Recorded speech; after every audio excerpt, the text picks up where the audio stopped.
Answer this question honestly. You haven't passed out yet, but you're crawling to the bathroom because you can't walk. In your mind, you're still thinking, well, I have that event next week, so, I'll be ready for that. Right. Yeah, there was no stopping. There was no stopping. And then on the hospital bed that day, they said, "Can you lift up your neck?" I said, "No, I can't. Let me try it with my shoulder." And I couldn't work my shoulder, so I did it with my right arm, and they put the plate under me for the x-ray. So I had a really bad torn rotator cuff. My cervical spine was compressed, Oh, my yeah. quadricep was pulled, and my liver and kidneys were shutting down. And that was from overdoing it. And in my health record, something I shouldn't be proud of, and I wouldn't do it again, but it said the worst case of overuse training we've ever seen.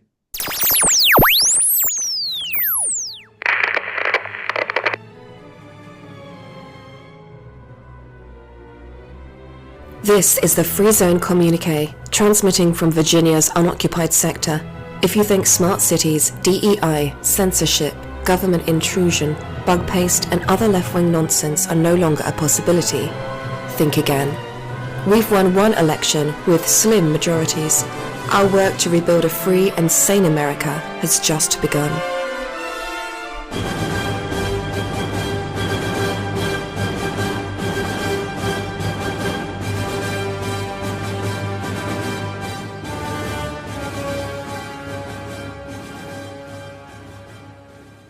This is the Free Zone Communique on the P4B. I'm your host, Matt Jordan. I thought having Lord McInlay on was a big deal, and it was. It was a huge deal for the P4B. I loved it. But today is another next level guest. Um, he is the author of many, many books. This is one, Inside SEAL Team 6. This is the one I just finished. My Life and Missions with the Americans' Elite Warriors. Uh, I tend to keep 4 or 5 books open at a time, but I opened this one and read it straight through, cover to cover. Hmm. It's a fascinating book. And here to talk about it is our guest and author, Don Mann.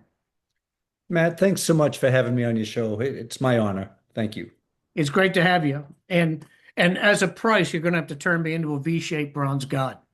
That's what you have to do for being on the P4B. We'll talk about that later. Okay. But Don has a whale of an interesting life. Uh, he's lived 10 lifetimes to the average guy. And I'm not blowing sunshine up his ass. He knows that. Because he's a warrior, he's a doer. He's one of these guys that have no off button. As I read his book, uh, I wasn't sure if he was a true hero or if somebody dropped him on his head as a kid, considering the stuff he's done. Yeah, to give you some background, give us some background. Um, the book starts with your bio, and tell me if I remember the details correctly. While you were a choir boy and getting straight A's in school, you were rescuing orphan puppies and calling bingo down at the old folks home, right? That's That might have been another book someone else wrote. I don't know about that one. yeah, you didn't have the conventional youth. No, I didn't. I didn't. And I'm also not a hero, but thanks for those nice words. And I have been dropped on my head many times. So I'd say that would be the case. But Matt, when I got out of the Navy, I was the advanced training officer at SEAL Team 6. And my name was kind of somewhat public only because of sports and long distance sports and things I was doing in the sporting world. But I was getting calls from publishers asking if I would write a book about how I had any training specifically planned or what I did for the guys who took out bin Laden. And I said, well, I got out right before that op took place, and I didn't train anybody for that mission. I trained a lot of people who were on that mission, but it wouldn't be correct for anybody to say I trained the people for that mission. But it was an honor to work with those guys. And when I was asked to do to do a book, I said, no, I can't. I can't talk about anything that I did over there. When you leave those gates, the gates close and you don't give out any of the information you gain from there. And the publisher was saying, well, we're offering you 6 digits and a lot of people are talking. You should talk. I said, I don't have an option. I've got a TS clearance. I'm not speaking. I have no other choice.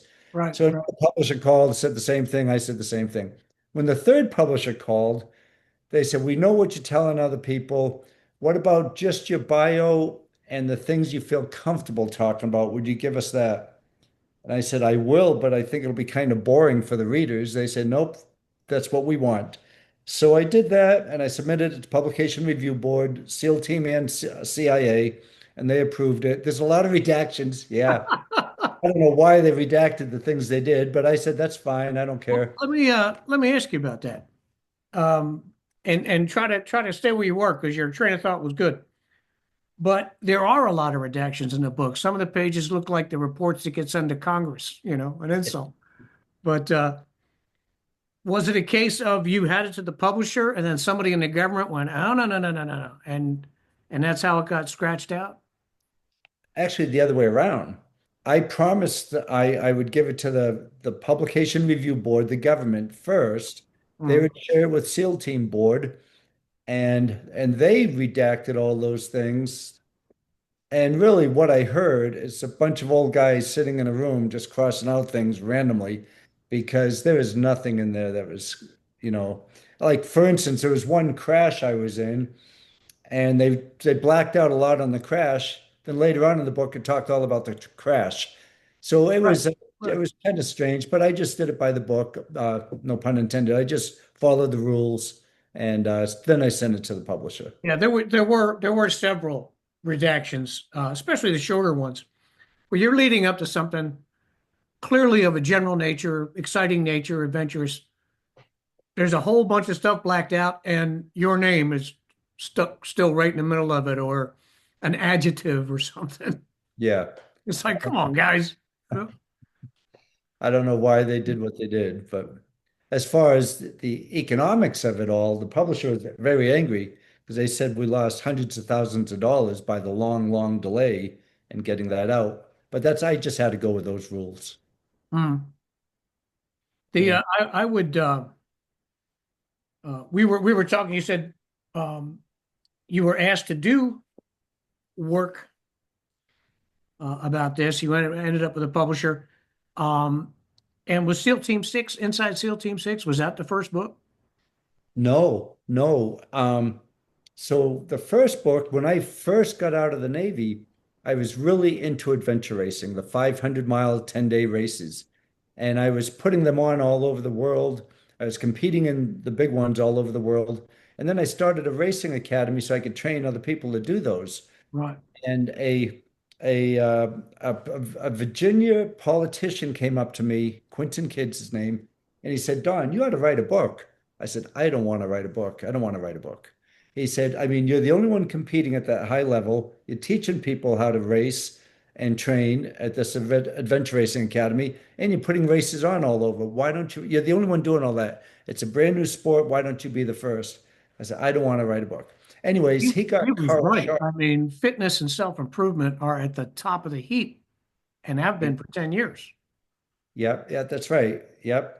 So he said he would get someone to type it all up if I'd record it. So that's what I did. I recorded everything I wanted to say in the book, and a Chicago Sun-Times writer named Cara Shard typed it up, and that was the first book. So that came out in I think it was 1999. But I Wow. never wanted to write a book actually, and now I've written 23. But Yeah. and then publicists or publishers and publicists would call and say, would you be interested in writing a book for the Navy? The Navy needs a survival manual. The Navy SEALs do not have a survival manual. Would you write one? I said, I don't want to write a book, another No book. survival manual? The Marines have one, the Air Force had one, the Army had one, but the SEALs didn't have a survival manual. Well, the Navy used the Air Force program at the time, I think. Yeah. Yeah, online. Yeah. Uh, but so I said, no, no, no, thanks. Thanks for the offer. They said, well, we'll pay you up front. We'll give you an extra year to do it. So I said yes. And You so did. it kept happening like that. And then just recently, 8 months ago, I was asked by a publisher if I would just write one on the characteristics of a seal. And so I did that. That was enjoyable. They were all enjoyable, actually. Yeah. I don't really care to write anymore. The characteristics of a SEAL, I think, is really damn important information. I wish I had that book, something that concise, when I was 19. I passed the SEAL qualification test in boot camp, and I was ready to go. But I was more interested in EOD. I wanted to take bombs apart the slow way, Yeah. That's, and this was a fault of my youth. It was the worst fault I had. I took the counsel of other people's fears, and I mm. didn't go. And I passed on nuke school for the same reason. Oof. But if I had had input like that from somebody who knew what the hell they were talking about, it wouldn't have mattered as much what people were saying to me back then. But it's one of my biggest regrets in life. Matt, what you just said, it really strikes a chord with me too, because I think you and I kind of had the same thoughts back when we were teenagers. I didn't have any direction either. I'm not saying anything negative about my parents. They just didn't know what I was going to do or Yeah. how to even try to control what I was doing. But I didn't really have direction. I knew I wanted to serve our country. My father was a patriot, and I knew I was going to serve our country. And I knew I wanted to do something physically challenging. And so I was doing like Ironmans and things like that before I went to Buds. And I just liked pushing myself.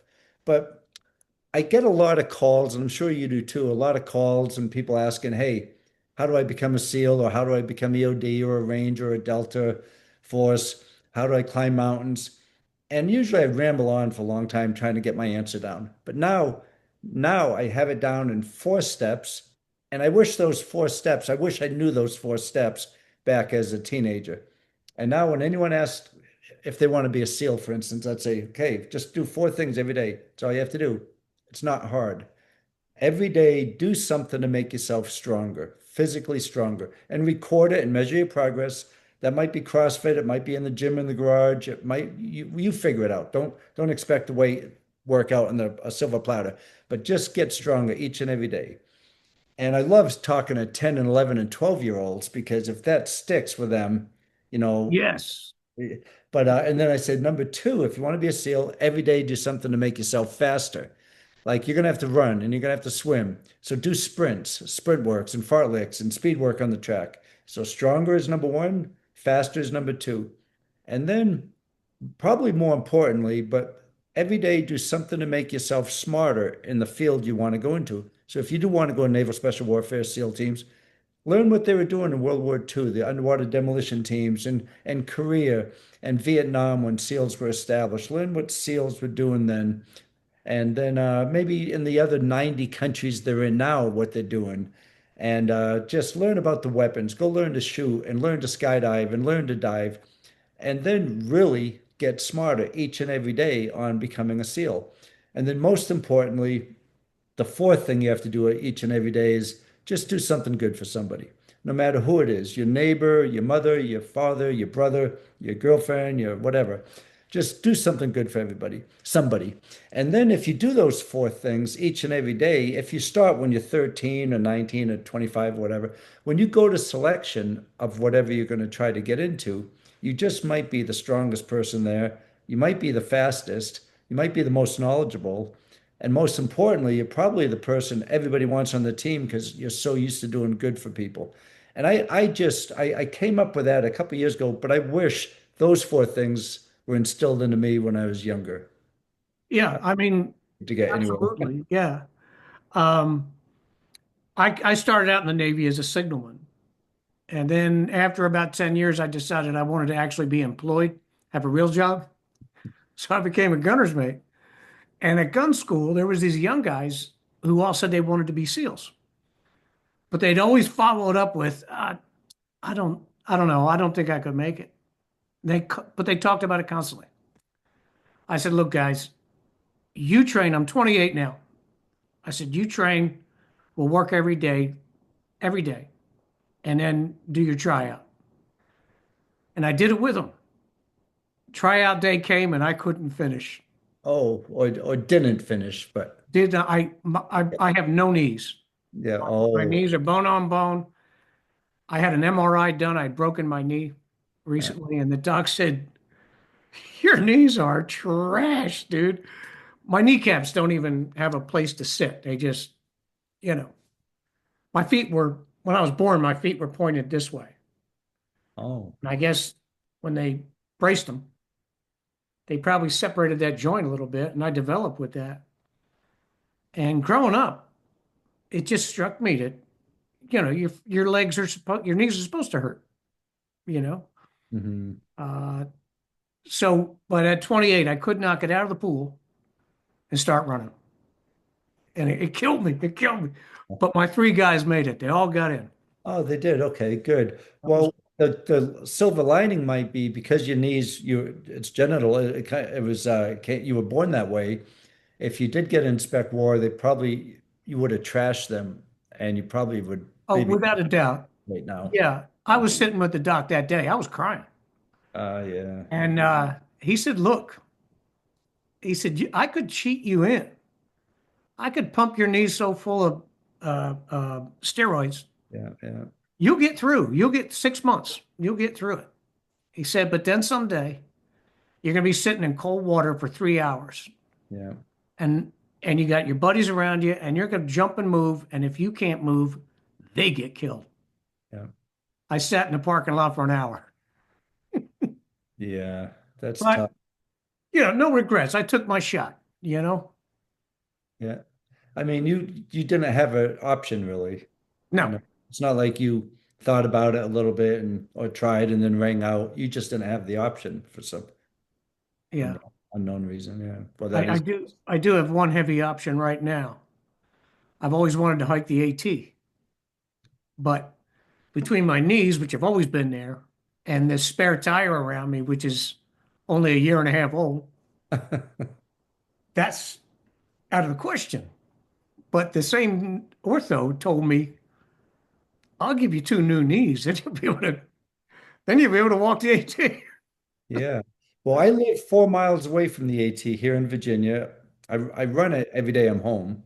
And and if you have a spare tire, you can just consider that as extra weight, which is a better workout. It's like carrying weight, and Yeah, it's going to start going away the more you do it. Well, but that'd be great if you're able to get more knees, new yeah. knees. It's a tough decision. It's a scary decision. Yeah. In order to do the AT, that's a tough one. I'm thinking about it. But the upshot was I was doing old rag as a workout. Oh, Going up, I was out of shape a little bit, out of breath. That's fine. Coming down, yeah, putting the that's brakes on. By the time I got to the parking lot, I couldn't walk. yeah, yeah. Same thing happened to me in Vigilius in Italy. By the time I got to the bottom, I looked like I'd pooped my pants the way I was walking, you know, because they were just shot. They were blown up like balloons, and. But Maybe. anyway, that's way, way, way off topic. You didn't just jump into SEAL Team 6. It doesn't work that way, right? No, no. You have to, so you go through buds, of course, 6 months of buds, and then there's about a 6 months to a year of post buds training you do, and then you eventually get your trident. And now they give you a trident right after you finish the training. But there's like a probation period you had to go through when I went through in the Right. 80s. So then you get your trident, and then you go right to work as a SEAL and at one of the conventional SEAL teams. Some people call them vanilla teams, which I think is a terrible way to describe them because every SEAL team is a great SEAL team.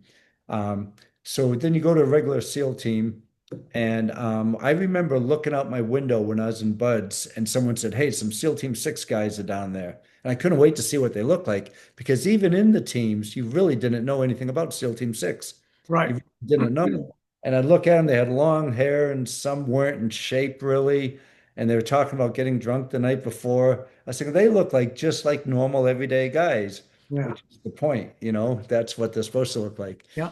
And so I was absolutely positive I wanted to go to SEAL Team 6. Actually, I couldn't ever figure out why people wouldn't want to go to SEAL Team 6 if you're a SEAL. I mean, if you like doing all that stuff, why not bring it up a few notches and go to 6?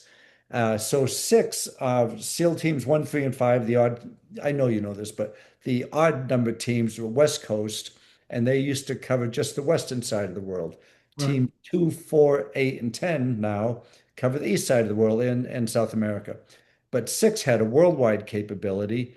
They had a 4 hour window when you get recalled. You had to get into work, get your bags, get all the gear, figure out where in the world you were going, jungle, desert, winter, survival, whatever it is. And you got to load up your bags, get a warning order, what the mission might be. And all that gear has to be on the plane, and the plane has to have wheels up all within 4 hours. So it was a lot higher pace. And the jumps weren't, static line. And even the other teams, when they were doing free fall, they're going 10,000, 12,000 feet. At 6, you get there and you're doing hay-hos, 18 to 30,000 feet. Everything was more dangerous and higher speed. And Yeah. so I Yeah. just didn't figure out why people didn't want to go to 6. So I tried out, and you have to be recommended by your commanding officer. Your evaluations have to be, better than probably 90% of the team guys. You have to be, in the top 10%. And then you have to request an interview. And if the guys at 6 are interested in you, they would fly out to come see you and interview you. And my interview, it was all these big monster guys sitting there drilling questions. And I walked out, but I felt confident. I felt like they were almost family already. And then the commanding officer at 6 went to the commanding officer at Team 1 because they could pluck anybody they want from the other teams.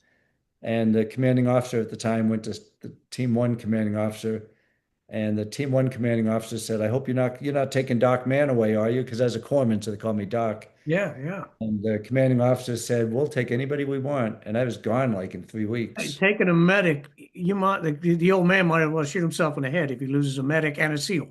Yeah, You know, yeah, yeah, that was what surprised me. You're being a medic about not knowing Scotty I because know.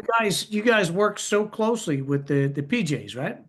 Yep, And yep. We Scotty sure hope. was most famous PJ ever. Yep. So we had two PJs assigned to us at 6, and all the color squadrons had him, but he wasn't part of blue where I was. No, no, I don't know what his unit affiliations were. I just knew he was a pararescue guy.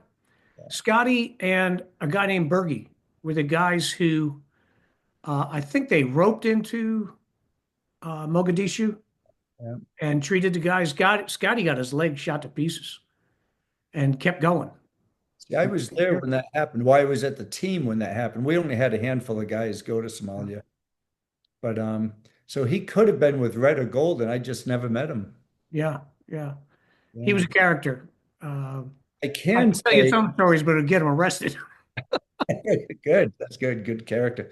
But I can say the PJs, this Army has incredible medics, SF medics, and of course Delta, Special Forces, and the SEALs have great medics.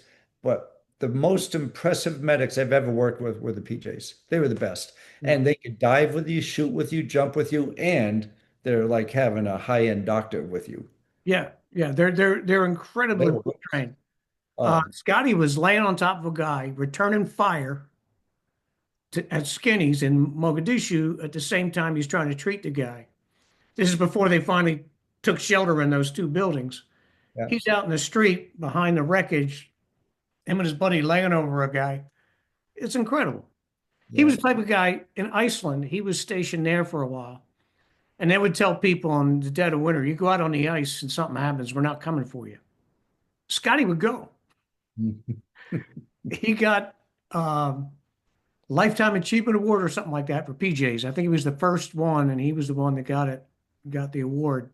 Jeez. He had so many rescues and such crazy situations. Anyway, that's my shout out to Scotty. I thought I would take advantage of say that. I'd love to meet him someday. He's the funniest guy you ever met. He's a And great in guy. Alaska on Denali, they run the medical up on Denali too, the PJs. Yeah, yeah, Yeah. yeah. He told me, he said if I quit smoking, this is years ago. Oh, If I quit smoking, he would take me up to Upper Peninsula and teach me winter survival yeah, yeah. with nothing, nothing, your jacket. And I'll take you up there in the winter with you. But I didn't quit smoking soon enough, and he retired. So, I'm sure he can still do it though. pardon me? He can still teach you that, even if Yeah, you're tired. then I don't know if I could do that. I mean, it sounded cool, and it was Scotty saying it, so it was okay, you know. Mhm. But Upper Peninsula in the wintertime, and you're gonna live off the land, literally. Like, son of a bitch, what an experience that would have been. Yeah. Okay, so you got SEAL Team Six. What's the fail rate? What's the guys who rock out trying to be in SEAL Team Six? It's not that many really. Yeah. It's so we lost, our class was you call the green team. Our class was about 22 people and we lost three. So it's not that many because you've already been vetted so many Yeah. times by the Yeah. time. Yeah. And It's a vetting process, probably a lot easier than taking, 18-year-old kids and trying to figure out can they make it or not. Yeah. yeah, and it's kind of the good old boys style, like thumbs up or thumbs down on this guy. And if there's one thumbs down, he's out. Wow. Yeah, That's it's just tough. because there's so much experience and expertise there. Even if they can't articulate why they don't want the guy there, or maybe they know something he did, maybe a character flaw or something Right. at Right. that would be reason enough for the team to say we don't want him. Yeah. Yeah. I probably have a lot of those character flaws. Okay. So training, and we're gonna talk a lot about training as time goes on. Um, most people know what SEALs training is. They have a concept of it, an idea of it. And Hell Week and carrying a tree trunk around the beach and doing crazy stuff. You're so called, your nuts are up in your kidneys. But SEAL Team Six training is even more intense. Is that correct? It is. It is. Buds has a reputation of being so physically hard. Um, and s- for me, anyways, I visualized every day in buds how that cold water would feel like, how all those push-ups and sit-ups and all that's going to feel like. Because I wanted to be a SEAL for 4 years by the time I got there. So all I did, everything I ate was for energy for a better workout. Every workout I did was to become a stronger buds candidate. But every day, because of the visualization, I would go back to my rack, back to my bed, and I was thinking, well, today was hard, but it wasn't as hard as I thought it would be. I said that every day during buds. There was never a point I was going to quit because I think that's about the best advice somebody could give somebody going through buds. Make sure it's what you want to do, and no matter what, don't quit. And it's easy to say, but you have to really have that up here. So there were times in the cold water I was hoping I'd pass out so that pulled me out, but never did I ever want to quit.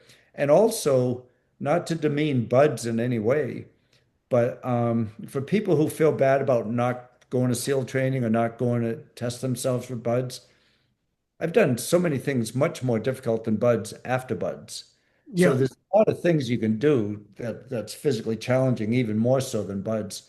But when you go through buds basic underwater demolition SEAL training, you think this is the most training anybody could ever get. But then when you go to six, you think that's why they call it basic underwater demolition SEAL school, because this training is really high speed. And the physical training wasn't much more than buds, sometimes maybe not even as much, but the technical training was more, the diving and the jumping and the shooting, everything was at a higher end that way. Yeah. Show me the guy who says, I'm good. I don't need any more training. Oh yeah. I'll show you a guy who desperately needs a lot more training. Yeah, the guy who doesn't know what he's talking about there. Yeah. Yeah. Yeah. Um, so you made you spent a year in one? How long were you in SEAL Team One?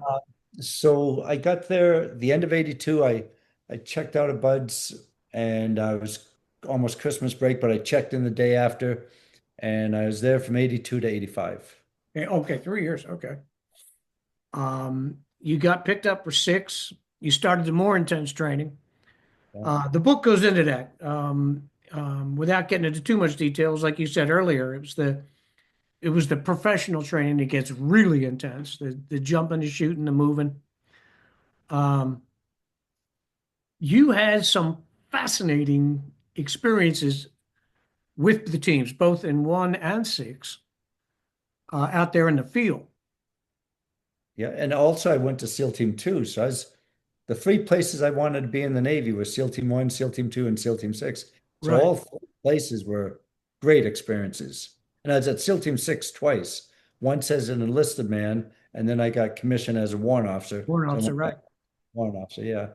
But they were really great experiences. I think about it every day. I keep in touch with the guys from all the three teams that I was at, and nothing's ever replaced it. I did go to work as a contractor for the CIA for 25 years afterwards, Yeah. and that was in all the war zones. So when the team guys are in Iraq and Afghanistan or somewhere, you'd be there with them. So the transition of getting out of the military and going right into the agency as a contractor wasn't a major transition for me because it's still in the operating areas, but the work we had to do was much simpler than what the team guys were doing at the time. Right. Right. Uh, and then for the physical component, the agency is not physical at all, of course.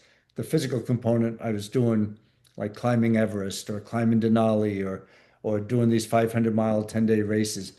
So I was always training for big physical things and working as a contractor for the agency. So I had the best of both, still in all the hot spots around the world, being involved at some level and being able to do the most physical challenges I could find in the world.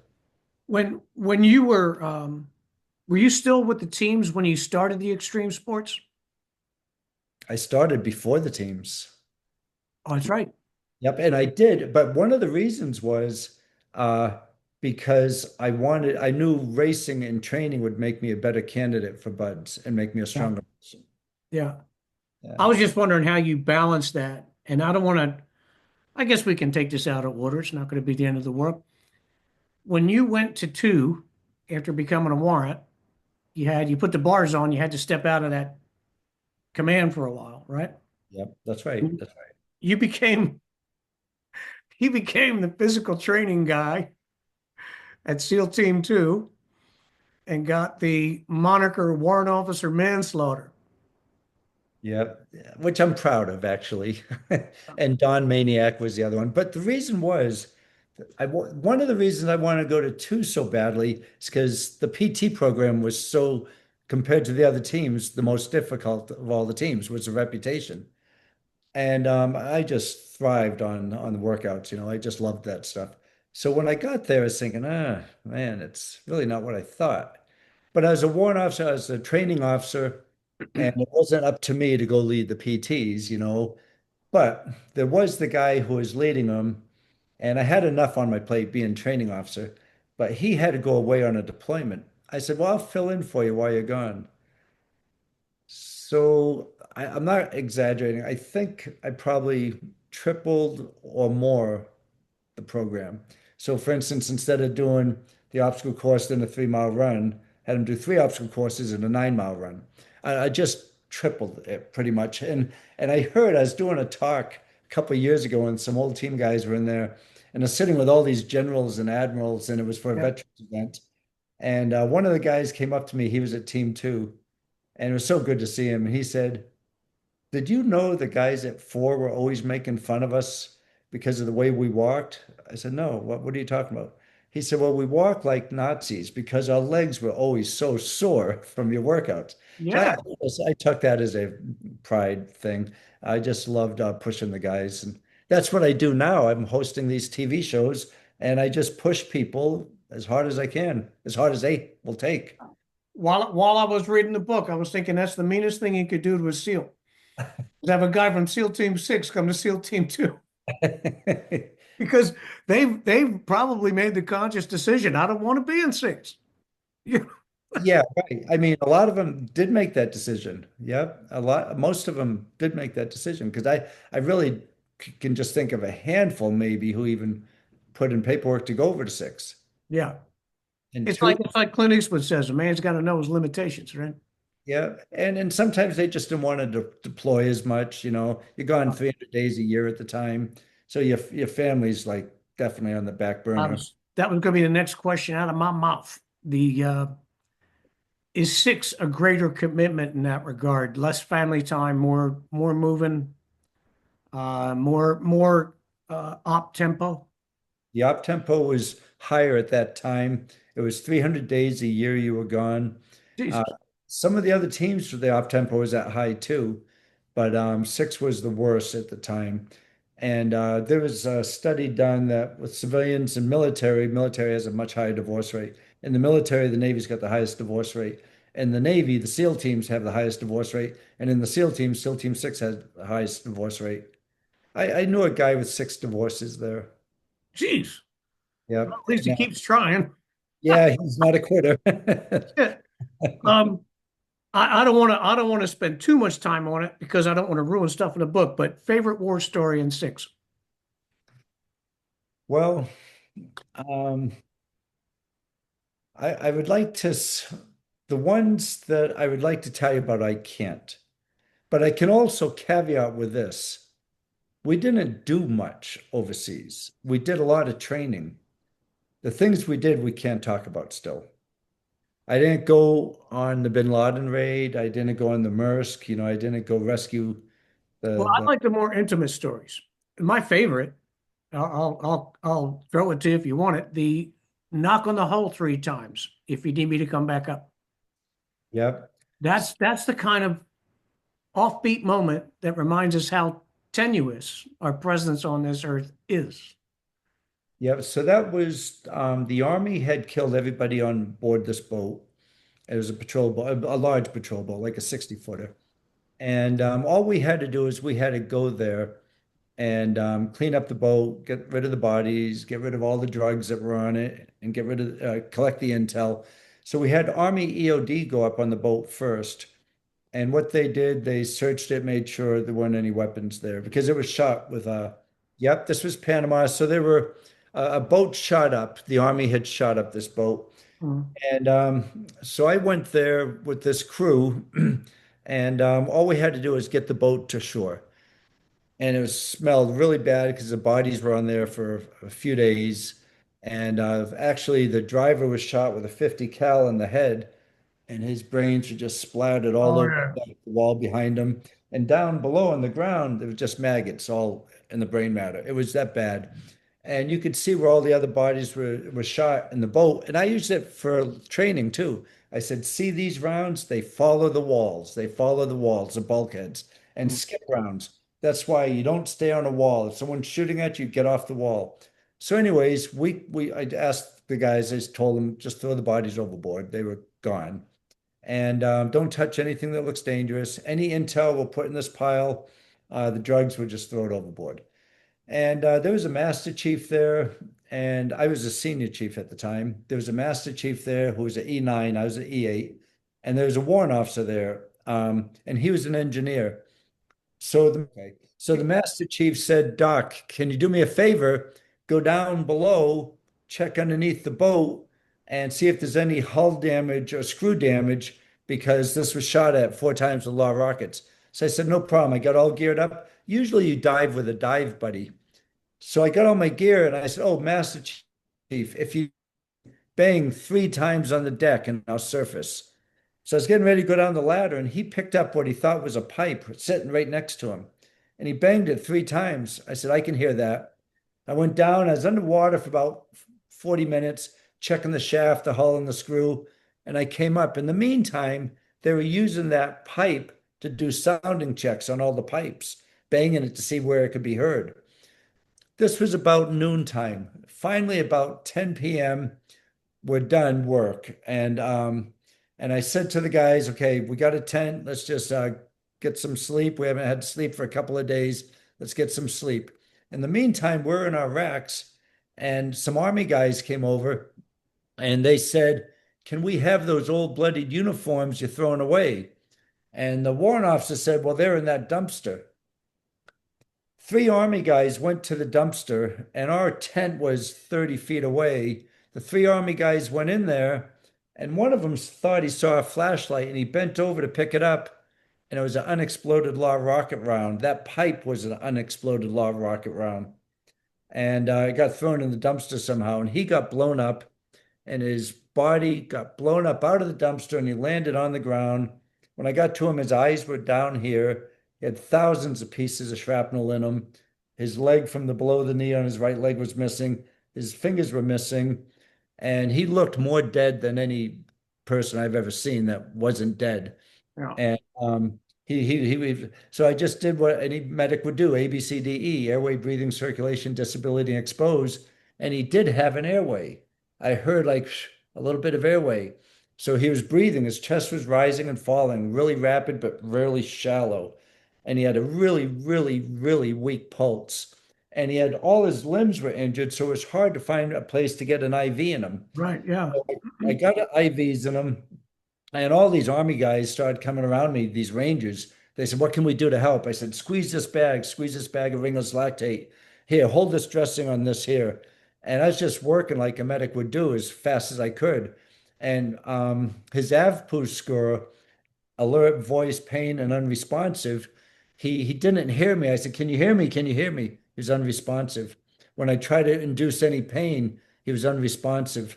So AVPU is alert to voice, no. Alert to he wasn't alert. It wasn't alert to voice. He wasn't alert to pain. He was totally unresponsive. The fourth phase of AVPU, and he was there, unresponsive.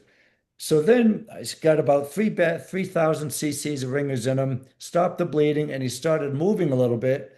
So an Army guy said, "I'll hold his head for you." So I said, "Okay, put it between your knees. Don't let him move because you have to suspect cervical or Right. Right. he got blown out of a dumpster." And then before I know it, this Army guy is moving his head like this. I said, "What are you doing? Don't move his neck." He said, "It's okay. I'm a doctor. His neck's not broken." I said, "You don't know that. Those aren't X-ray fingers. Don't move his neck." So, anyways, Mark, his name was Mark, and he started mumbling. I said, "My name's Doc Mann. I'm a SEAL corpsman. I'm here to take care of you. What happened?" He said, "Well, I thought I saw a flashlight and I bent over. That's all I remember." He said, "How come I can't see?" And I didn't want to tell him. His eyes were His down. eyeballs are hanging out. Yeah. "How come I can't feel my hand?" I didn't want to tell him it was mainly missing, or why I can't feel my leg. It was a long ways away when we found it. Right. And so I lied to him like you're supposed to. You put him in the comfort zone. "Hey, Mark, my name's Don. I'm going to take care of you. There is an explosion here. We're going to clean you up. We're going to fix you up, and we're going to take care of you." He started joking around afterwards. He goes, "Well, at least if I still have my nuts, my wife will take me back." So, anyways, that was a story. We got him in the helicopter, and he passed away on the helicopter. They brought him back too. He went to the burn center in Texas. He passed away there. They brought him back too. 25 years later, I got a call from him. Somehow we reconnected, and he invited me to his retirement ceremony. He got out of the Army because of his injuries and went into intel service. And I drew a little picture of all his injuries for the helicopter pilot, and I gave it to the helicopter pilot. And that's what Mark had in his display case for his retirement. So good things. I often see like some bad things would happen, Yeah. but it's so great when it comes around and it ends up being a great thing afterwards. Yeah. That's one of those days, a horrible day when all the good stuff comes together. It speaks well to your training and your knowledge level. I'm pretty sure in a tight situation, the average guy might have triaged him right out to the backyard because he was so beat up. He looked beyond dead. Yeah, he Right. did. He did. But I did go through Special Forces Medical Lab, what we called GOAT Lab at the time, and right afterwards, I started being around a lot of injuries, maybe a real lot for that time frame, being at a peacetime. So that's why I got the name Dr. Death. I was always around these, I was thinking, my bad luck, what's going on here? But I love being able to help people in a lot of trauma. Yeah. Sick call and all that, no. But when people really, really need your help or they're going to die, there's nothing I like better than helping those folks. And you know your teammate's going to take care of you. Yeah, yeah, that's It's right. They did. like killing the candy man. You don't want that to happen. No, yeah, they were good to corpsmen for sure. Okay, to transition into your civilian activities, um, what was when you were training for events and you were the SEAL Team 2 trainer guy, what did your training for the next event consist of? What did your average training week look like? For the team guys. The team guys and what you were doing for yourself. Okay, well, for the teams itself, we did a lot of VBSS, visit board search and seizure. So I always had them on ships, diving on the ships, swimming on the ships, helicopter, fast rope or rappelling on the ships. And we did a lot of CQB, we call it VBSS, and just getting ready for missions on the water, which worked out really well because in Panama we did hundreds of those stop and search and seizure for Right. the going up and down the canal. So we did that. Also, we did a lot of CQB in buildings, close quarter battle. And I was the main instructor for that as well in VBSS. We did jump training, we did dive training with ship attacks.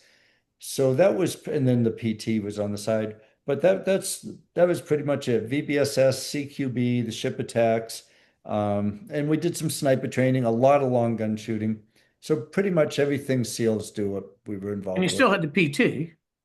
Yep, that was a my And then crazy Don Mann still had to train for his stuff. Well, boy, my stuff, I'll admit it was out of control because what I would do, I'd have a whole weekend set up. And I had a good friend who was a doctor who would set up the boats and the bikes and the climbing sites for me. He'd pick me up. I'd get off work on Friday, whatever time it was. He'd drop me off in the woods, usually with some teammates. And then I probably had a 50-mile run or hike to get to some boats. And then maybe it changed every weekend.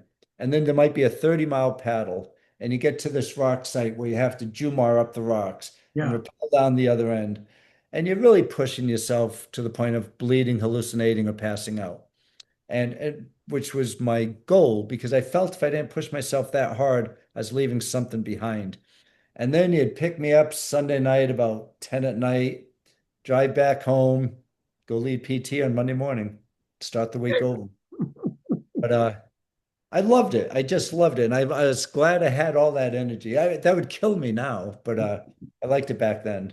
yeah. At one point, you said your body fat percentile was like 1/2%. You had like zero body fat. I'd take a breath, all I'd see is veins and arteries here in my chest.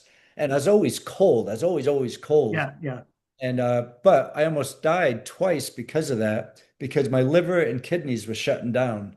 And I just wasn't giving myself a break. And the doc said, "Where's the other half of your body?" Like right now, I'm 185. I went below 140 because what happens, I know you know this, but what happens when you give everything and your mind keeps saying go, go, go, and your muscles or body's sore and all that, it wants a break, but your mind overpowers it and you keep going. You go through all your fats, all your glycogen, all your fat stores, and your glucose, and then there's nothing left. So your muscles start eating themselves away and it's that ATP in the muscles is used for energy. So then you go through all that, and you can smell it when it's happening to your teammates or to yourself. And I yeah. went below 140, and my commanding officer was saying, you need a break. You're pushing yourself too hard. So I went home that one particular day after a 4-mile swim and 20-mile run with an Olympic swim coach. And he said, Don, you're pasty white. Your ankles are about that swollen. You don't look good. You need a break. I said, no, not for another month. I'll take a break in another month. Then I had this big event I was doing. And so I went home and my wife screamed when she saw me. I said, I'll be okay. I just need some rest. Was that the week you turned green? You literally turned like into a green looking monster guy? It was one of the, I think that happened 3 times, but this was the worst time. And I was laying in bed and everything hurt so much. And the Percodan and Percocet I was taking that was prescribed wasn't working anymore. So I thought all I need to do is take a bath, but I couldn't walk anymore because my feet were so swollen. They just didn't get a break for so many months. And so I went in the bathroom, but I couldn't walk there. So I was crawling on my hands and knees. And then I collapsed in the hallway. My wife called the ambulance. And when I woke up, I was in the emergency room. And I remember hearing, they were looking at my feet. I remember hearing, it looks like he was bit by a lot of poisonous snake or ants. And I was embarrassed to tell them. They just saw all these holes in the top of my feet, all these little pinpricks. Yeah. But my feet were getting so swollen from all the pressure and all the distance I was doing. I was running 70 plus miles a week on top of everything else, that the eyelids in my sneakers were digging through my socks into my feet. And so they thought they were insect bites. And I remember telling them, I was embarrassed to tell them, no, it's from running. I run a lot. Yeah. Now, And to answer this question honestly, you haven't passed out yet, but you're crawling to the bathroom because you can't walk. In your mind, you're still thinking, well, I have that event next week, so, I'll be ready for that. right. Yeah, there was no stopping. There was no stopping. And then on the hospital bed that day, they said, can you lift up your neck? I said, no, I can't. Let me try it with my shoulder. I couldn't work my shoulder, so I did it with my right arm, and they put the plate under me for the x-ray. So I had a really bad torn rotator cuff. My cervical spine was compressed. Oh, My yeah. quadricep was pulled, and my liver and kidneys were shutting down. And that was from overdoing it. And in my health record, something I shouldn't be proud of, and I wouldn't do it again, but it said the worst case of overuse training we've ever seen. And Yeah. that's what it was. And so that happened twice afterwards, but not to that level. Well, now you're an authority on it. Yep. I would reach that level right now if I sprinted to my mailbox. I just called the ambulance because my heart exploded or something broke. But at least you're a person who can recognize and advise people if this starts to happen, your body's telling you something. I have it figured out. It took decades, but I have it figured out that we all have some line. We have a line. And when you push yourself beyond that line, something's going to break. So Right. if you're a piano player and all you're doing is playing piano morning, noon, and night, you don't have a family life, you're not eating right, so something could fail on you. If you're a construction worker, whatever it is, if you give too much to something, other parts of your life can fail. So for me, it was too much in physical, pushing myself too much in physical sports and training. So I always believed if I didn't go over the line, bleed, pass out, or hallucinate, I was leaving some at home. I wasn't giving it my all. Yeah. Now I don't believe that. I learned it the hard way numerous times. Now I believe identify the line.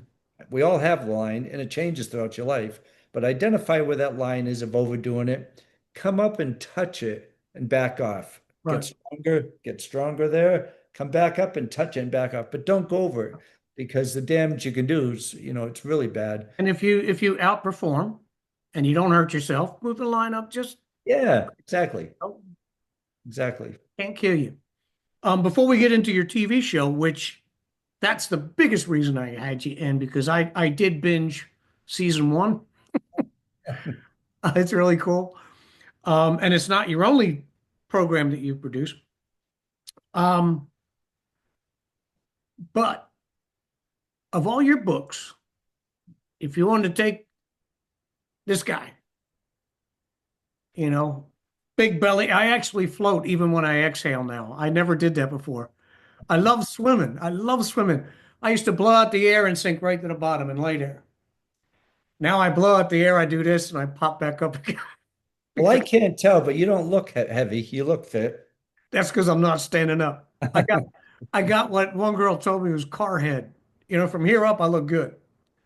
From here down, oh, it's a it's a hot mess. It's a soup sandwich. Yeah. But yeah, take a guy like me and get myself aggressively in decent shape. Do you have one of your books that I could use as a bit of a Bible for something like that? Let's say reaching beyond boundaries.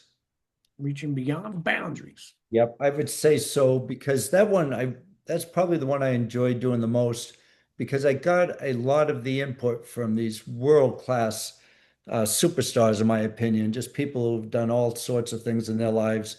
And I was able to take a good year and digest all of this information and put it into a book format. That was, and also I do talks around the country. Um, and when I do talks, I do it to talk for an hour.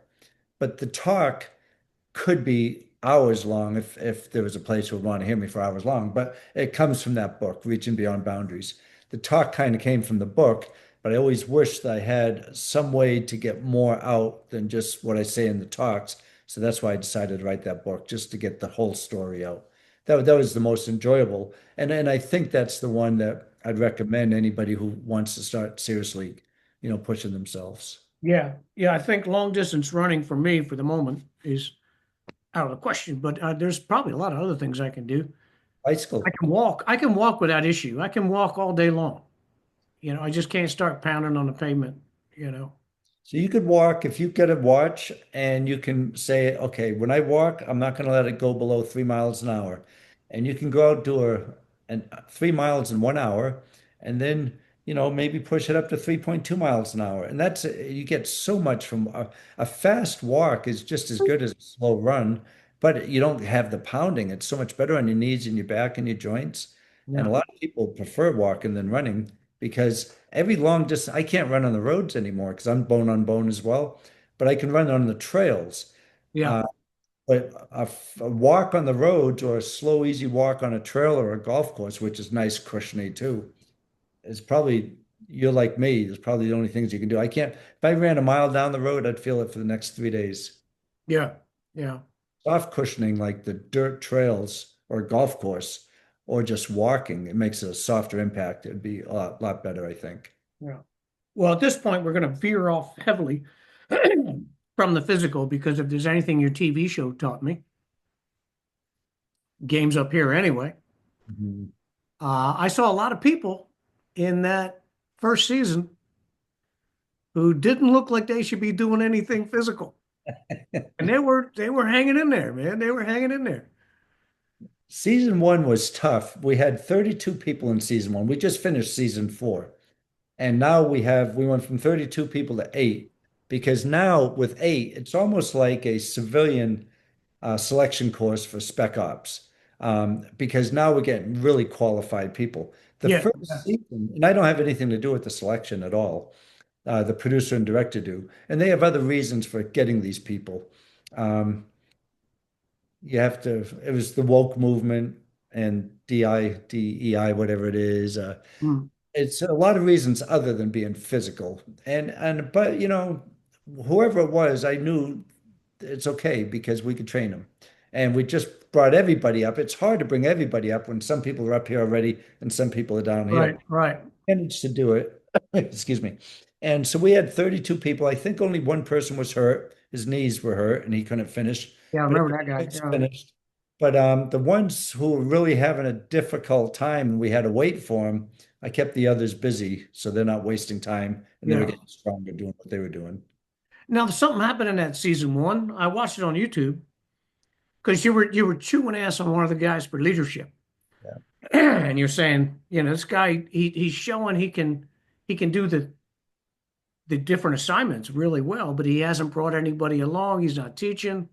He's not organizing. And you said that became obvious in land nav. But the leader was Chris. He was one of the most remarkable athletes I've ever seen as a civilian. Yeah, yeah. He was so talented and everything. And what we did, you get scored for everything you do, push-ups, the sit-ups, the running. So here's a top score leader. He was killing it. Yeah, Yep. So I said to him, I said, Chris, well, you're the leader, but you're the class leader too. You're the course leader. You got to take care of your people. You got to take care of your people. But when the land nav came, he did go way off in front. He left everybody. It was super hot. We're worried about heat stroke, heat exhaustion for people, heat cramps. A lot of people got heat cramps. And I said, Chris, where's your team? He goes, I don't know. I said, what do you mean you don't know? Yeah, so he did get a chewing out. But I was saying earlier, sometimes bad things happen and good comes out after it. He came on a couple shows after that, and he was a great leader. huge, But hugely matured in the role. Huge. yep. And the reason was in the military, you learn leadership. Yeah, Civilian world, he probably never learned a reason to be leader. It's all about self, everything's about me. And he was an individual athlete. The sports he did were individual sports. So he may never have had leadership experience, but he became a great leader afterwards. And actually to the point where he'd slow down and wait for other people and come in and cheer him on. He I was very frustrated with him. I was ready to kick that guy out. But he listened and I mean he had so many gifts. That guy was so fast and so Yeah. strong and so smart. But leadership was something he didn't show in that first series. So, Yeah. By the way, apologies to the viewer. What we're talking about is the Prime video series, Surviving Man. And this is produced by Don and some other folks. What's the production company? I forget. it's American Stories, and America's- Bob C. Fell is the director and the producer and the brains behind it all. He and his wife started this and asked me if I wanted to be in a TV show. And I said, sure, Bob. And that went on for 7 years. I never thought a TV show would come up. He made it happen. Now he's got 15 TV shows. So Yeah. it's all on American Stories, but Surviving Man was his first one. Yeah. So I'll look forward to the other seasons, and you can get it on Prime. I watch it for free on my Kindle. Oh yeah, yeah. I don't know if you turn Prime on your TV, if it's still that way. I have no idea. Now it's on like 5 days a week on TV. It's on so many different platforms. And, I've been now, the first one you saw was with Randy Couture. And then I've been with Ted Nugent and Ken Wow. Shamrock was the last one. That guy, nicest guy in the world, also known as the most dangerous man in the world. Yeah. And you were of the age group where you remember Casey Kasem? You're kidding me. Oh, his daughter. Oh, okay. Yeah, Casey dead. His daughter is absolutely beautiful. She's on the cover of Glamour magazine. And we were in Belize diving with sharks at 140 feet. I was teaching him to do ship attacks and boarding ships and taking chemicals off the ships. And her boyfriend was the lead guitar player for Guns N' Roses, Ashba. So he was with us. And so this next season, season 5, we're going to have, I can't say his name yet because it's not released, but he's one of the greatest shooters in the world. I was at his house a couple weeks ago. He had a balloon. I've never seen a shooter like this in my life. He had a balloon and he put an aspirin on top of it. And he was 15 feet away. Get out of town. We have it on video. He shot the aspirin. The aspirin exploded and the balloon didn't pop. Unbelievable. What caliber? 9 mil. That's heavy for that kind of a trick. Yep. I was picturing a 22 round, And then he got a knife, the blade facing us, and he put a balloon on each side of the knife. And he did this with a 22. He shot the knife blade, the 22 split in half and hit both balloons and popped both balloons. I couldn't believe the things he was doing. So he's going to be the next co-host. So what we'll do is I'm going to ramp it up a lot in the shooting world. And with Ken Shamrock, who I just did season 4 with, we did a lot of fighting. And so Ken was actually, I'd PT him to death. And then Ken had him afterwards for an hour teaching him to fight. So it's really getting well-rounded between diving and shooting and all the things you do in Spec Ops. And we have a mission, a former CIA guy, a good friend of mine, and he and I put together the mission together. Mission briefs, they're cool. They're cool. Yeah, yeah. We used to do in my last job, we did role playing with certain people who may at some point find themselves rolled up. So we would do role play as their captors, and Yeah. it's fascinating stuff. It really is fun. It's so realistic now. The way the role players and those groups put it all together, it's a big, big deal nowadays. It's Yeah, not just a handful of guys, hey, you do this, you go over. It's a big deal now. yeah. The one thing I didn't do, I was with JPRA. I don't know if you're familiar with the term Oh, yeah, personnel. yeah, yeah, Um, I never went to SEER training. They used to let the contractors fly out to Washington. yeah. But Matt gets there, the cool shit ends. I never I never got to go out to Spokane and do that stuff. That would have been fun.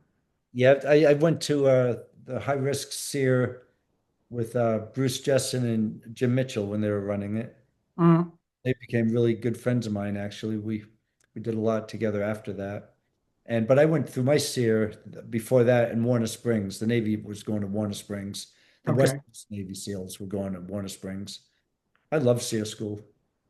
Yeah, you guys had your own SEER type training, right? Yeah, You didn't yeah. need the Air Forces. No, But I no. think it's fascinating the Navy doesn't have their own concepts. That's crazy. Yeah. But they do now. You wrote that manual? Well, it's a Navy SEAL survival manual. Okay. It's that's what it's called. But I should we didn't use the Air Force, but we had Navy Airmen in our training too.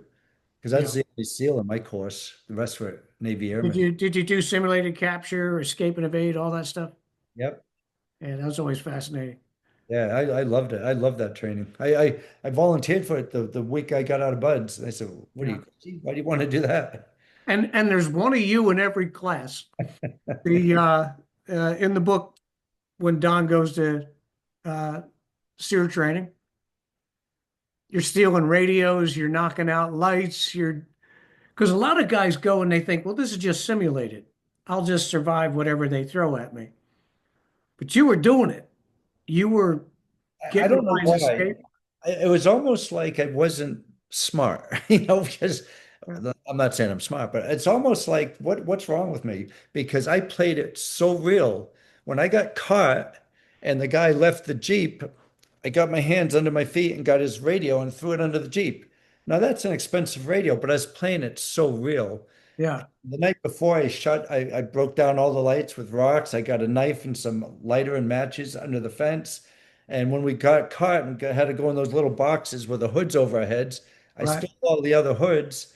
And finally, the last day, I was called into the office. They said, "Get out of here." And I'm still role playing. And I had to stand at attention. And the captain came out in '06 and he said, "Where's our radio?" I said, "I don't know, sir." He said, "Why?" Oh, and I took down the bridge too. He said, "What happened to our bridge?" I don't know, sir. Where are the lights? How come the lights are all out? I don't know, sir. And they're all speaking Russian, Russian dialect, the Right, role. right. And then I'd hear him break, "Where the hell's that radio?" It was a Prick 77. So he said, "Listen, stop playing. We need to know where this stuff is." So I don't know, sir. I wasn't getting it. I wasn't coming out of role. And finally he said, "You're the honor man. You're going to get to raise the American flag. I'd go to war with you anytime, but this is an administrative question. Where's our radio? What happened to all this stuff?" Then I told them all. That's funny. I would have killed for that experience. I might have been that guy. I'm always the prick in the gang. You Yeah. were Well, JPRA. That was high speed. It still yeah, is, right? yeah, yeah. It was cool. And I spent more than inordinate amount of time reading all the old stories of Yeah. guys who got rolled up, guys evaded, the old comment line. Uh, when I was supposed to be working, I was in the JPRA library reading books. I had a good friend who worked JPRA, and his last name's Harless. Say again? Harless was his last name. Huh. And he was former Air Force and he went JPRA. He was like you did. He studied everything. He knew all about people's captures and Yeah, he was so intelligent. And this person who interrogated me was Commander Gaither, who was Hotel Hanoi and a POW and captivity and solitary confinement and all that. yeah, yeah. Hanoi Hilton is crazy. Yeah. Uh, the stories out of there just will curl your hair. And the guys came back. I'm sure they needed a tremendous amount of rehabilitation and therapy. But when you meet these guys, they are so level-headed. I feel if I went through an experience like that, I would be full of hate. I would have hate in me, just vicious hate.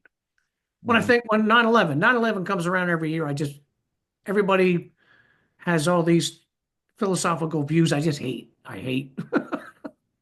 And I don't know if I could go through an experience like that and not come out,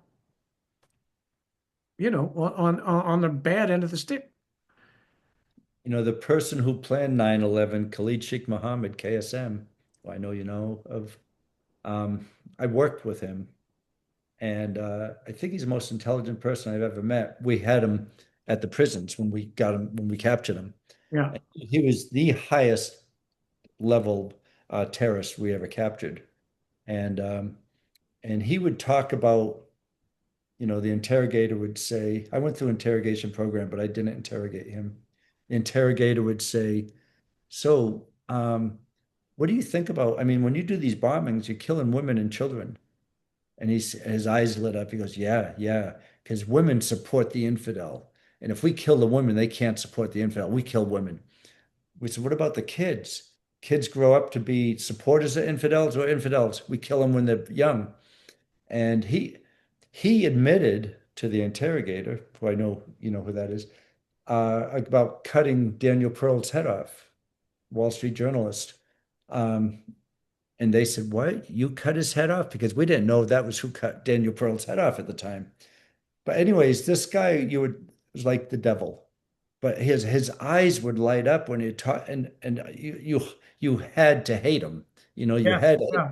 He killed 3,000 Americans, and my God, I know that He sounds feeling. like the world-class sociopath and psychopath who just happens to be smart enough to be the baddest Boy Scout on his block. He tricked us. He beat us that day. Yeah, Yeah, so that feeling, and I'd walk through those cells, and there were some guys there, who bombed the Cole. He was there, the USS Cole. yeah, yeah, His name was Nashiri. You'd walk by and he'd spit at you.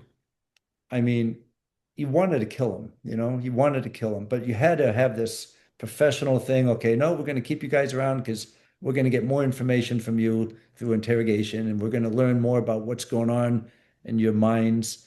And but you really had to hate these people because of yeah. what 9/11 was fresh still. So I listened to a CIA guy, ex-CIA guy, talking about KSM, and he said the Richard Pearl confession, KSM was blowing it out his ass because of waterboarding. He was trying to tell him everything he could tell him. I don't know. but what happened when he confessed to it? The interrogator said, "Did you just say you killed Daniel Pearl?" And KSM said, "Yeah."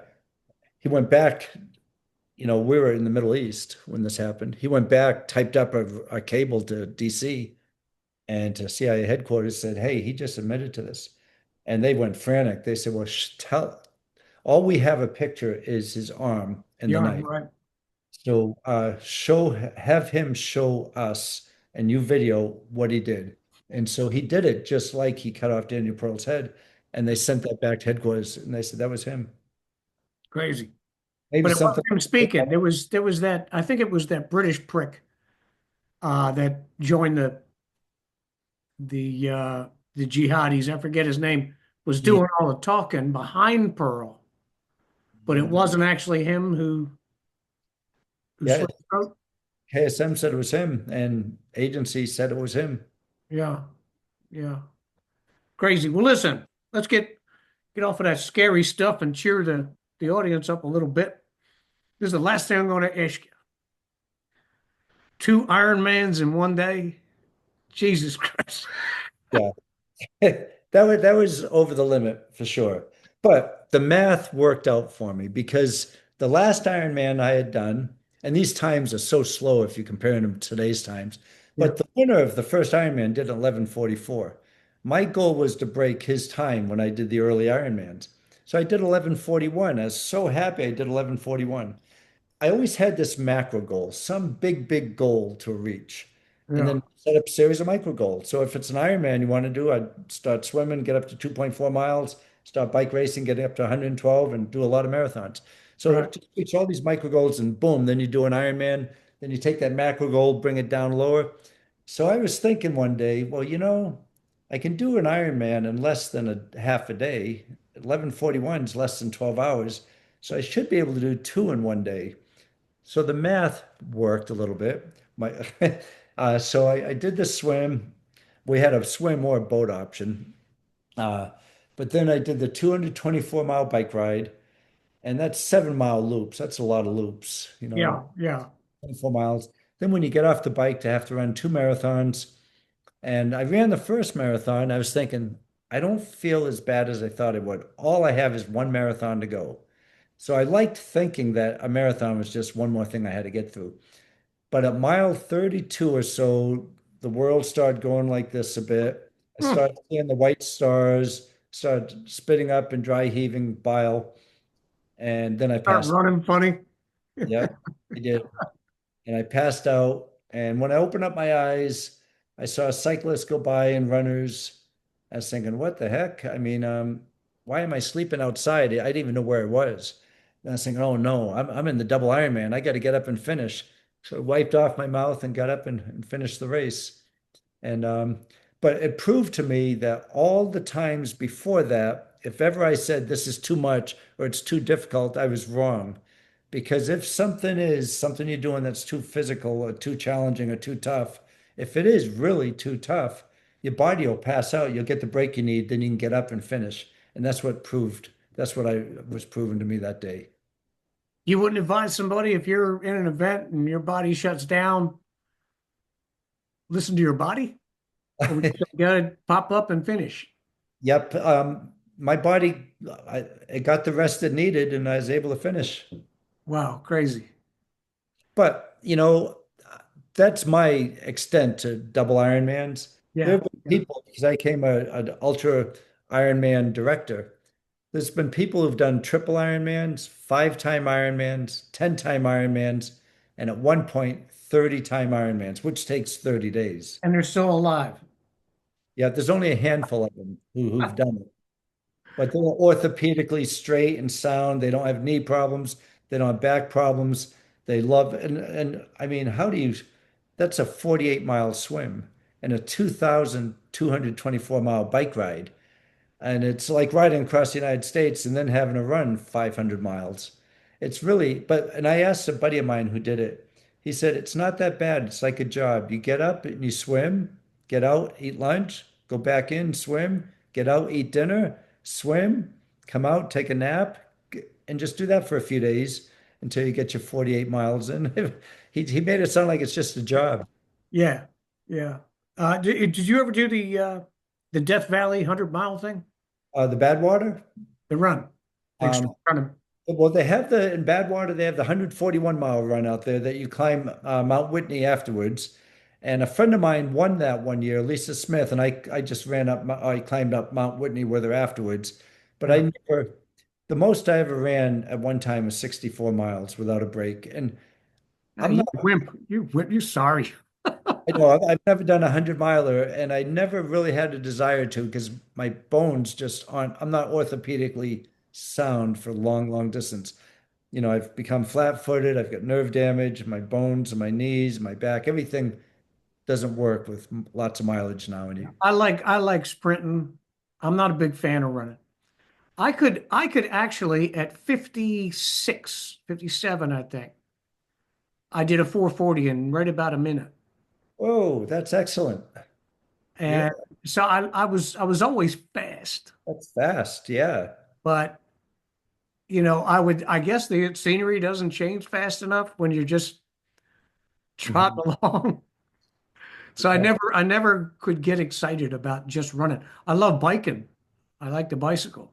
that's my favorite. Yeah, Yeah. that's my Uh, favorite. I love cycling.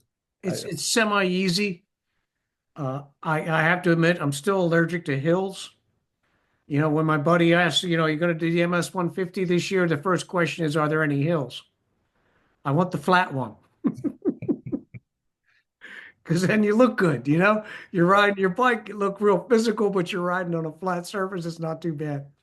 I used to do the 150 on Eastern Shore, flat as a pancake. yeah, I've done that one before. I used to live there, actually. I lived there when I did that one. Yeah, Yeah, the one that went from the YMCA camp to all I back to forget the other town, Oka.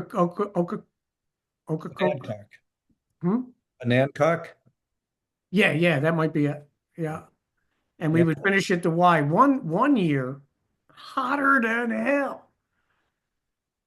I was dying. I was way behind everybody.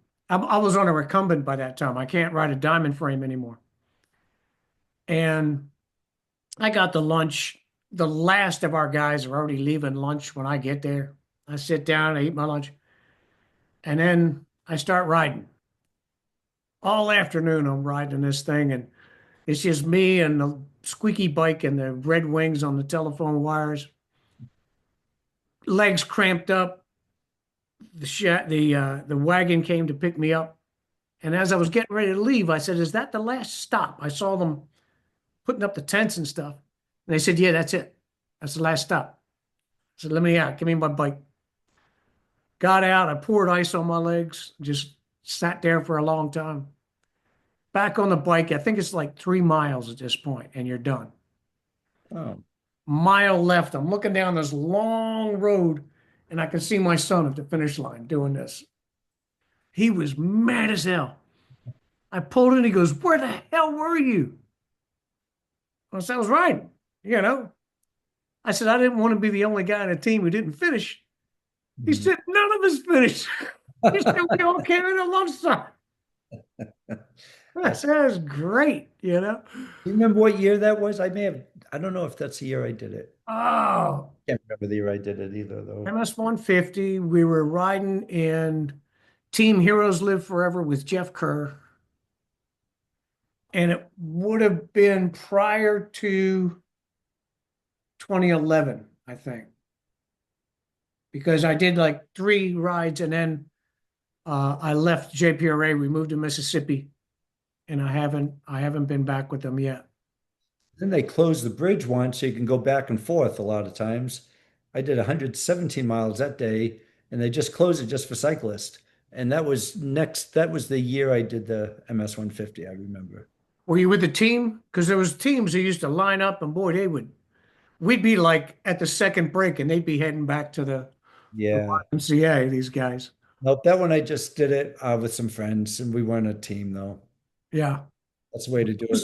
I like the event. Now it's done between Richmond and Williamsburg, Well, that's called cap to cap. cap to cap. Yeah. I've done that. I've won that twice. Uh, yep, that's that. I train on that course all the time. Check it out, man. Great minds. You see that? Cap to cap, and that bike path is all finished now. Yeah. That's Maybe, why maybe I'll do it again this year. I have to start now. I have to start getting ready now. even to train on that road even would be nice. Oh yeah. Yeah. It's an excellent path for walking, running, or riding. So I have a really good triathlete doctor friend who's a world-class Ironman, but he's got a heart problem right now, and Mhm. he can't get his heart rate over 90. So he and I will ride that once or twice a week now. So, Oh, yeah, that's really cool. so I ride with him on that, just slow. And how far out in the Blue Ridge are you? Because that's a pretty good haul from Williamsburg. Yep. Well, I should have clarified that. I had a home here where I'm living right now, which is right outside Wintergreen. Um, and then recently I bought a second home in Williamsburg because Oh, I used to okay. live in Williamsburg. And Yeah. so I just bought a second home there. That place in the mountains is awesome, dude. I got to tell you, you're living good. Yeah, because that's why I moved here. It's really for the mountain biking, the trails, the Blue Ridge Parkway, and I got a really good deal in this house. But if you need a doctor or you want to go to a store or a movie theater that's not It here. does get old, doesn't it? Oh, Yeah, I call Colonial Beach the black hole of services. It's a town. Colonial- It's got a lot of stuff. But if you need a repairman, you need a certain medical, whatever, it's 48 miles minimum. You know, Waldorf, Fredericksburg. You know, it doesn't get Colonial old. Beach in the year 2001, I think I put a double and triple Ironman there at the beach. Colonial Beach or Virginia Beach. Colonial Beach. Wow. So Yep. they had cool events at one time. Okay. Yep. Oh, actually, we had a half Ironman too. It was a half and a double and a triple. Listen, it's been a phenomenal hour and a half, Oh, went by fast. but it's been an excellent time being with you. I hope we can have you back again. Matt, I'd like to. I really enjoyed our conversation. It's great talking with you. I feel like we could talk forever, and maybe we have to meet on the bike path one of these days. That'd be awesome. And the show is Surviving Man. I will list as many of his books as I can find below the video line. And I have an idea for a show. Take a guy that looks like a pregnant homeless dude with no knees and get him in shape. You can take it from zero to when it just hit your guys with that idea. Well, they're going to hear it because they're gonna promote this video we're doing. Right. I'll tell them also. Yeah. What And about the TV ideas? I have my network, but by all means, when you see this come out, you just share the hell out of it. Oh, well, thanks, Because thanks. I'm trying to my guests have been improving by leaps and bounds. I'm getting the coolest guests, but I need to translate that into more views. I'm trying to grow the podcast. Yeah, yeah. Well, I think I could probably get Ken Shamrock on. Uh, he's a UFC legend, and we went Be through your the co-host in one, in four. in four. Okay. Yep, most dangerous man alive. He still looks it. That guy is tough. My Yeah. God. Yeah. So we're putting on an event together, but we did a lot of podcasts together. But then the company that we're doing this event for that formed up, they asked us to hold back on the podcast until they get the company structure together. But Ken and I did a bunch of them together, and it's just really fun interacting with him. And And his waist is about this little, his chest is about that big, and he looks like he could crush a truck. And he's I would kill to have him on. That would be too cool. That yeah, would be plus way he's too got cool. a following of many millions of people. Yeah. That would be fantastic. Yeah. But I'll tell you again, thank you very much. And if I have any excuse whatsoever, I'll invite you back on. Okay. You know, maybe when they start the next war, I'll ask for your expertise. Yeah, that could be any time now, right? Yeah, we're on the edge. We're on the ragged edge. World clock is seconds away now. Yeah, it seems that way. Yeah. But hey, thanks a lot, Don, and all the best to you, and best of luck with the show. Thank you, Matt. Best to you too. Please tell a friend about the Free Zone Communiqué. We live and die with the share and subscribe buttons. Please use affiliate and sponsor buttons to support our work. Thank you very much for joining us today.